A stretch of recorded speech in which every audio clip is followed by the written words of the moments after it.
ce n'est ni par orgueil ou par prétention, ni par vanité que j'ai tenu ces propos, mais j'ai reçu l'ordre d'éclairer les créatures sur ces célestes vérités, afin qu'on connaisse ma voix. Les paroles de Cheikh Abdul Qadir sur ce point sont suffisamment célèbres. Il va de soi que les fondateurs de confréries, qui sont tous des pôles, c'est-à-dire des qutb, sont en même temps des mujtahid, c'est-à-dire des docteurs de la loi islamique, des docteurs de la sharia. Mais comprenant fort bien l'esprit de l'islam, et loin de s'attarder sur les formules controversées, ou de s'enfermer dans les spéculations livresques qui divisent les adeptes et posent des cloisons entre eux, ils ont saisi le sens réel et profond du livre saint qu'ils appliquent rigoureusement. Cheikh Ahmadou Bamba est l'orthodoxie.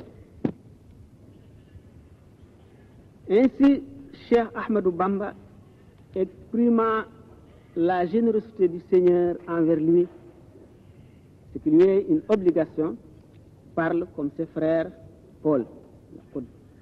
Ses propos sont clairs et sans équivoque pour le lecteur un tant soit peu initié à la mystique musulmane.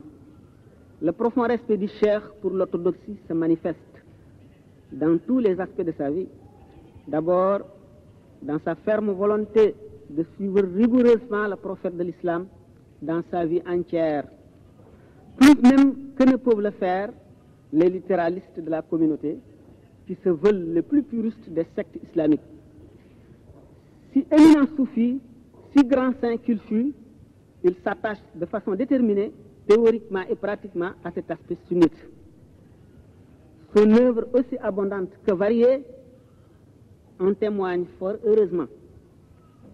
Même dans ses poèmes destinés uniquement à célébrer les bonnes grâces de Dieu à son endroit, on ne relève trace de ces sath ou tamma qui puissent effaroucher un vrai soufi.